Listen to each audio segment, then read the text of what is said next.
Hey, it's Robert with Hush Performance, and welcome to another edition of How to Yard. Hey, we made it out to another sighting.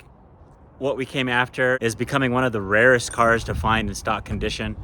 Every time I come out here, I just keep hoping that I find one that is unmolested or hasn't been swapped or disassembled. And I'm about 3 days late on this one. Whether I got here early or not is still not a prime candidate that I would be after. This right here is a 91 Acura Integra. OBD0. This one has been swapped already, and this is pretty common.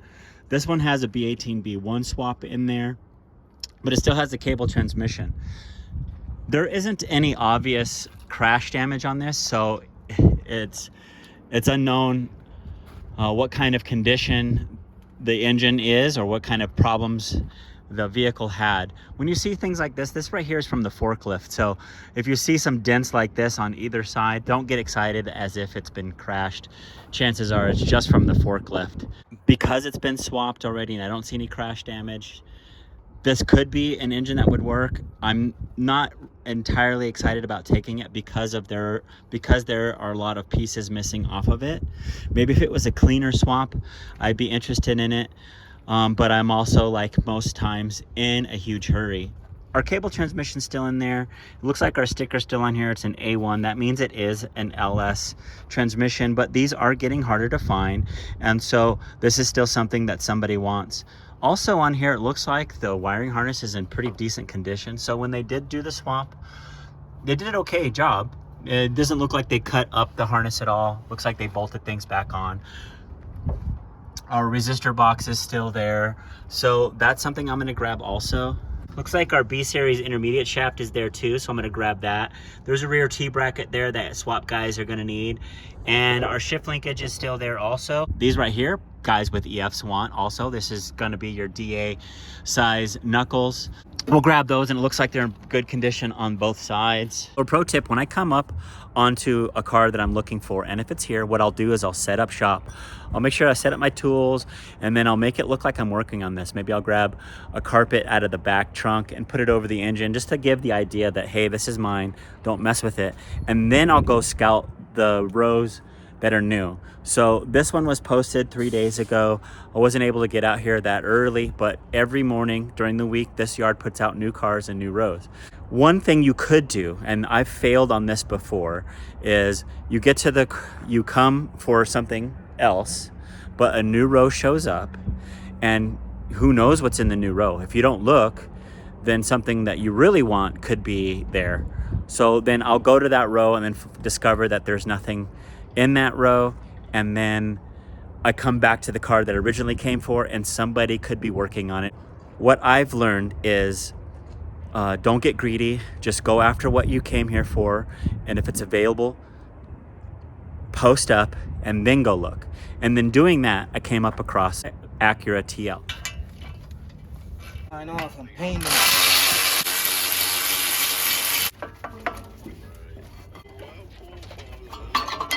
So I posted up, I got my car, and then we also walked away with these calipers.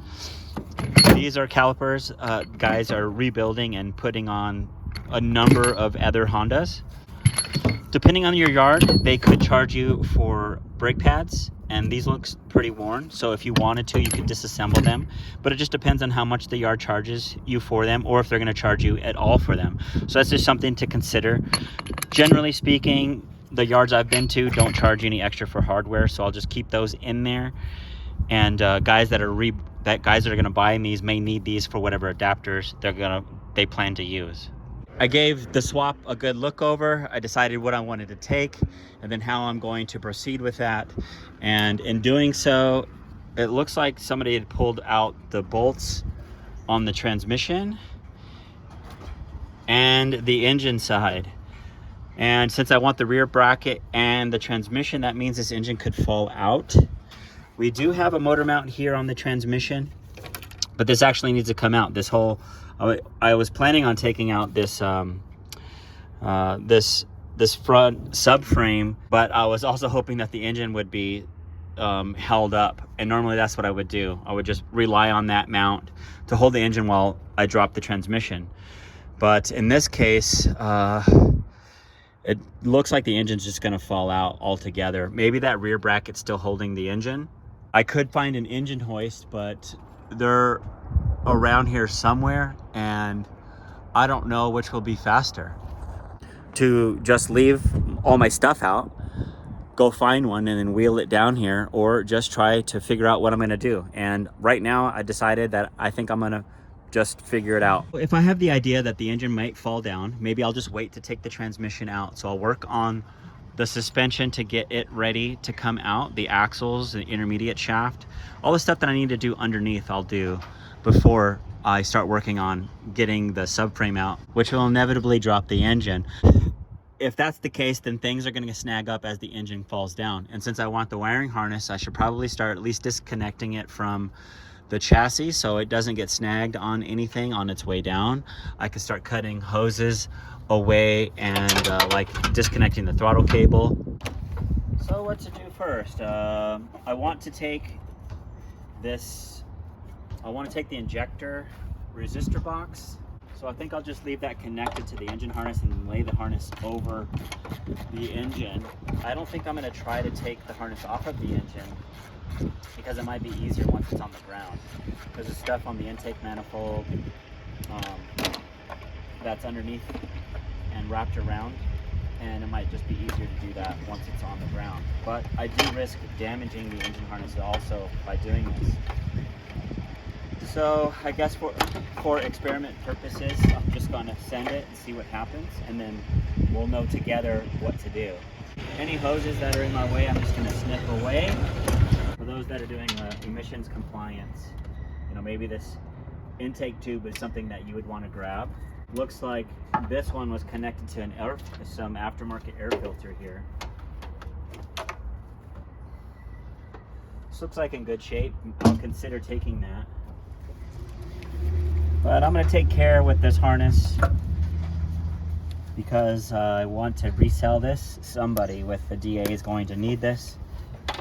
Virtually every single one of these harnesses that I've ever come across. And I'm generally only selling ones that are not cut or modified. And like I had mentioned, this one looks like it's in good shape. Now when dropping the engine, could happen just about every time, is the TPS.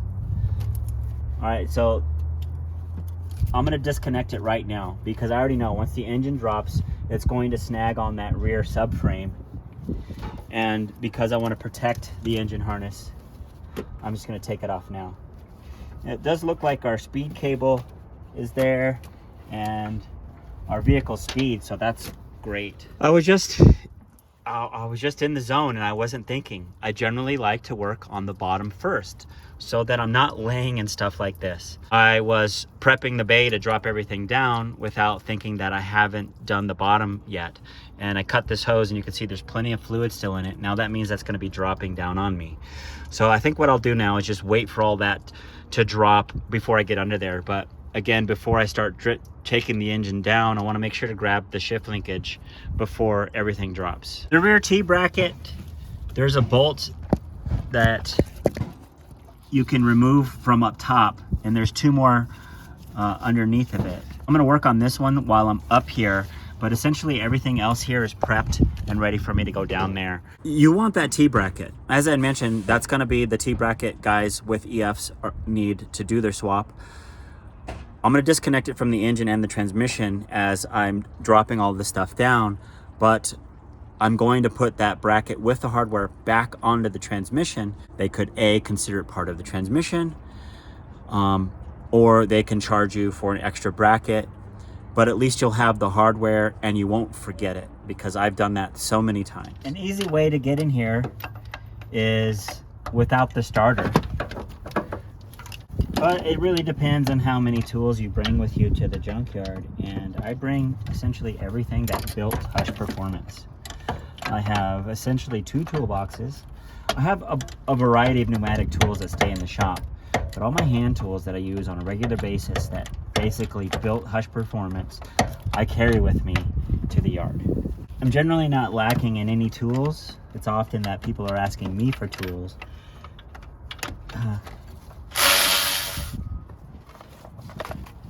There's a motor mount right up front here. that I like to get to. I'm going to take this off first. I'm not going to take this mount off first because what it's going to do is going to, actually you can't even get this mount that's bolted to the transmission without dropping the subframe. But I can take this bolt, this cross bolt out, and if the engine does move, it's just going to rest on the subframe inside this cradle. And there's also this whole subframe crossbar that goes from front to back that will cradle the engine also. So here's a great example of why I bring so many tools. This bolt right here on the bottom has been replaced. It's not factory 17. So if you're one of those guys who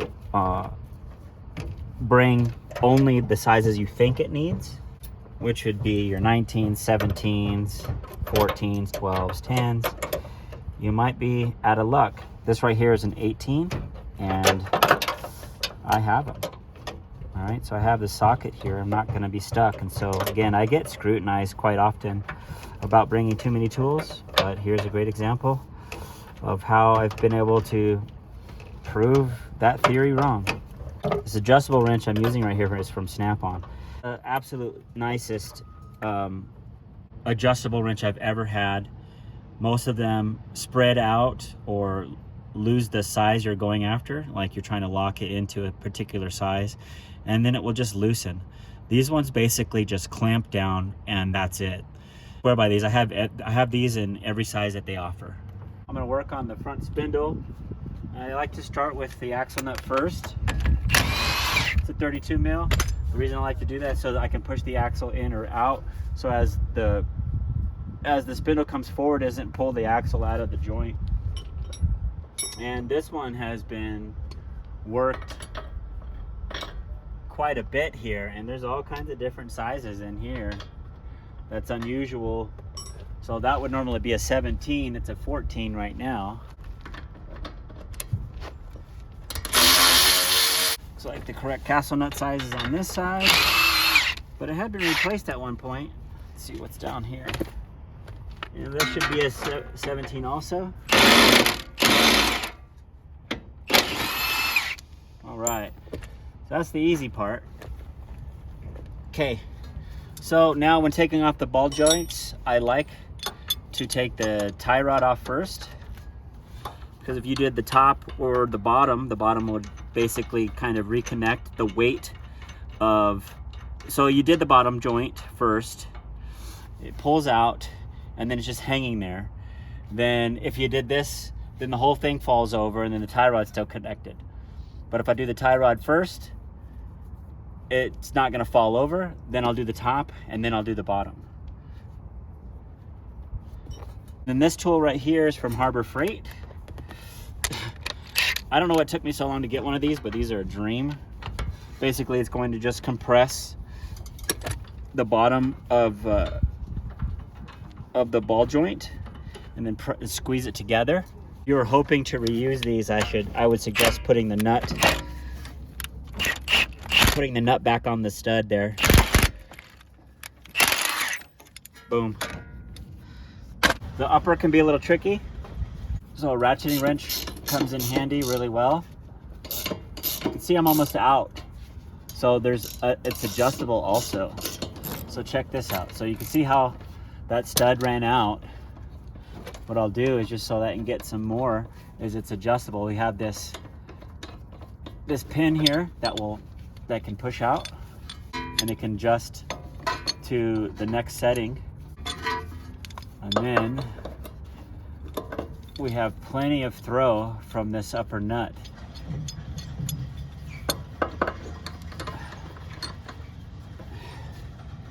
And then we can get our adjustable wrench back in here.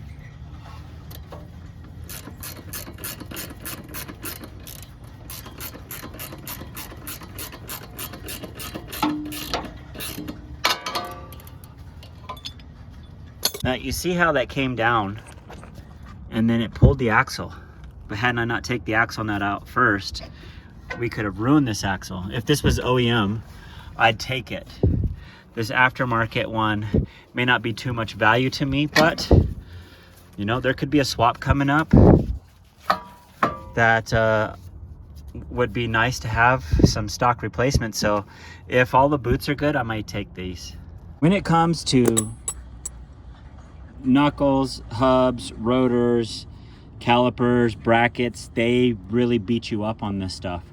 And so you just make a conscious decision about what all you want and what the cost benefits are to you.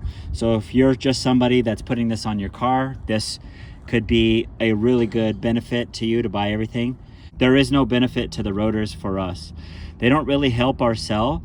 Most people just want the knuckles with the calipers, and they want it for as cheap as possible. And to keep our costs down, we can knock that rotor off. And in most cases, people are replacing those with like a slotted rotor anyway, so it's not going to really hurt your sale. An impact wrench is something I keep in my box also.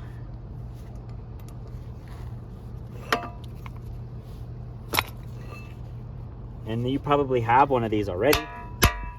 So just put it in your box when you come to the yard, especially if you know you're going to pull one of these, because if there's no reason in paying for a rotor and a core charge if you're not going to use these. I had one of those spinning ball joints, and I was hoping that I could use this to kind of compress it or just lift it up, which would apply pressure to keep it from spinning, but it's not working out right now. And I actually even tried to put the spreader in here to hold the bottom and the top to compress it, and then I get my wrench in there, but that wasn't working either. So I believe I'm just going to cut it now, because per usual I'm running out of time. So along with all the tools that are in my box, I also bring a variety of battery tools and all kinds of sockets here, and one of them is this hacksaw, and I do keep plenty of batteries ready to go for an event just like this.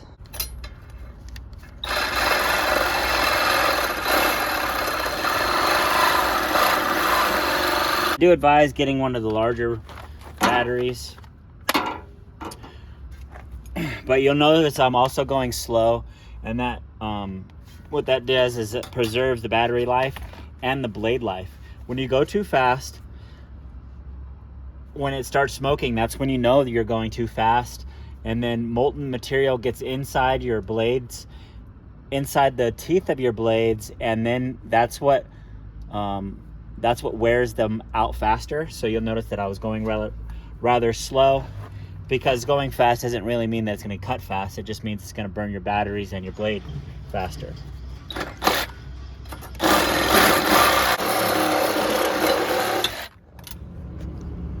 We're on the bottom now.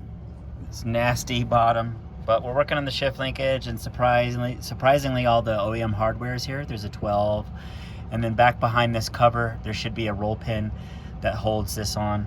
So we're gonna work on that, and then looks like all the OEM hardware is over there, is also attached. This is great. That's great resale value, having all of the OEM hardware. We're gonna make sure to grab all of that stuff. I had to push record, and what I was showing was I was using a roll pin punch. This is your roll pin that goes in there, and then this is the roll pin punch tool, and you can see there's a little extrusion on the end of that, and what that goes inside the roll pin, and then the edge of the tool grabs the edge of the roll pin. Hits it perfectly to keep it from spreading out. So if you were going to use a regular punch, it might go inside the roll pin and then spread it out, making it pretty difficult to get out. Moving on, we have this, and it's a pretty tight squeeze here, and this crossbar needs to be removed. So that's kind of what's holding up our engine right now, if we were going to drop it. But it looks like we still have a bolt here. There's one missing right here. So that's the only thing that's holding the motor up, right, really, besides this mount right here that's held on by this front core support. So we'll take this crossbar off to get the linkage out. We are running out of time. We got to move quickly. Oh, that was on there pretty good. So you got a front washer here. Make sure to grab that. People are gonna like that. Looks like this bushing is toast, and that's pretty common on these. Energy Suspension makes a replacement bushing for the shift linkage, but that bushing also tightens up the shifter, makes it a little bit more crisp. So on top of it just replacing it and being a viable replacement solution, it also is an upgrade. And this washer right here, this is OEM. It's it has a concave lip to it, which goes towards the bushing. We should just be able to pull this out like that. On the intermediate shaft, I want that. This combination of tools works perfect. I have this long 3/8 extension with the swivel head, and then I have the short 3/8 wobble head with a medium 14, and in my opinion, it's been the perfect size for this. Gives you all the angle you need to get in here. Also, make sure to grab this hardware too. They have special shank bolts that you'll need with your swap, or that somebody will appreciate you selling with the intermediate shaft. Once I break those loose, I'll bring my battery ratchet in to finish the job.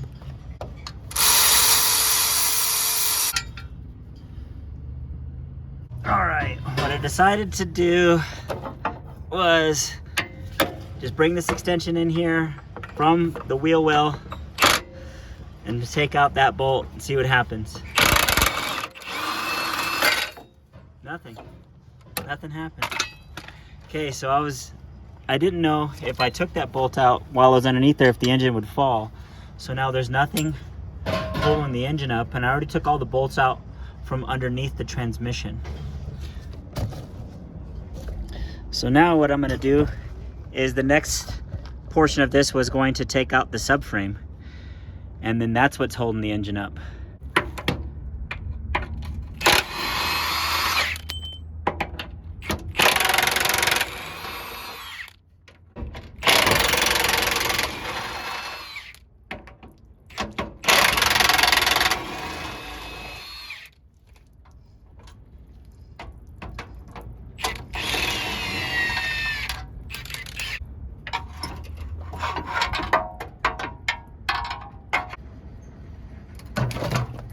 Alright, I'm actually really surprised that the engine didn't fall. And it could be that this mount is still in there, and that one kind of is too. So I'm going to kind of shake the engine around to see what happens here.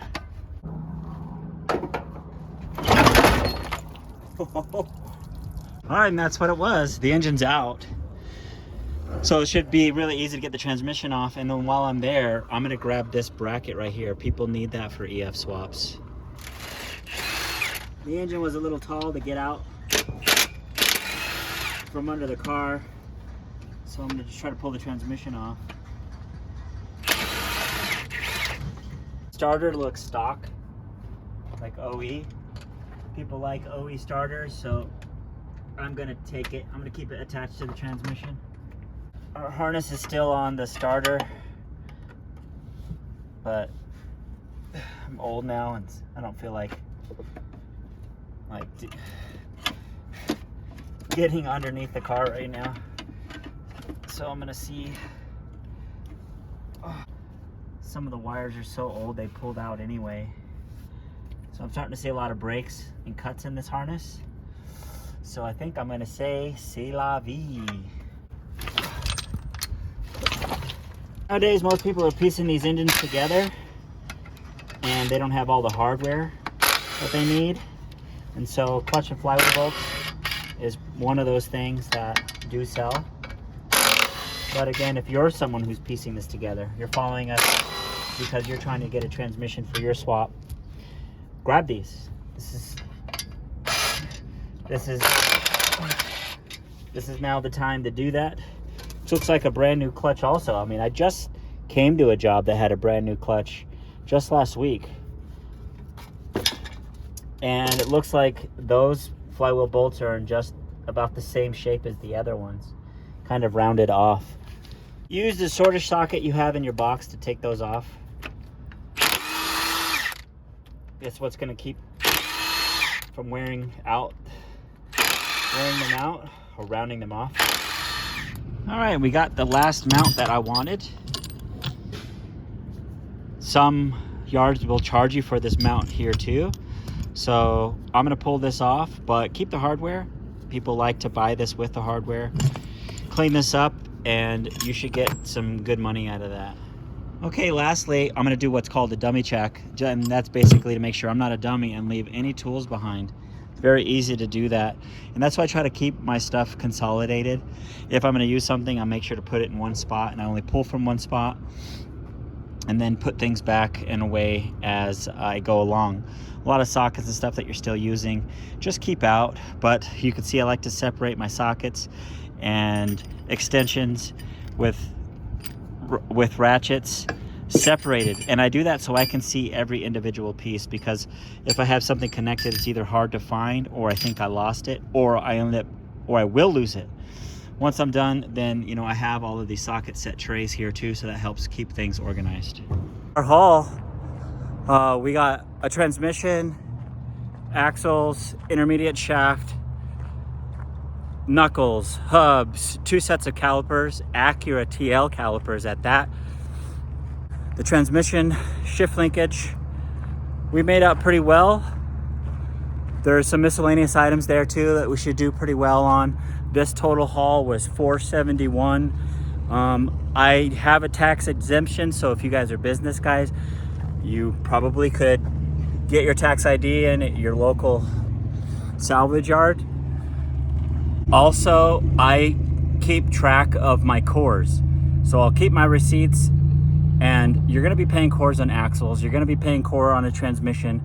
I have friends that are mechanics that are always trying to get rid of stuff, and I always hit them up if they needed me to haul some of their stuff. So maybe I'll take some of their scrap metal, but I'm also looking for old transmissions or old axles that I can use as cores. So within the 30-day period that I have the time to bring the stuff back, I will, and I'll save even more there. You know, you gotta save where you can. You'll see us sell these transmissions and axles and just think that we're making hand over fist and cash, and ultimately that's why we're doing this, is because we are making money. But there are risks with everything. That transmission, I have no idea what's going on with it. It's old. We're going to take it apart. Most of the time it needs third gear, it needs synchros. That's all money that we have into it. We're gonna clean all of this stuff up. It's gotta go on the marketplace, and it's just gonna sit there until it sells. Sometimes I've had stuff sit for over a year before it sells, so you gotta think about how much cash flow we have out. So before you start knocking us thinking we're just pulling stuff straight from the junkyard and then reselling it to you and we're just making all this money, there's a lot more to it. Again, I hope you enjoy these videos. Make sure to check out our other videos right here on the YouTube channel, and like always, happy tuning.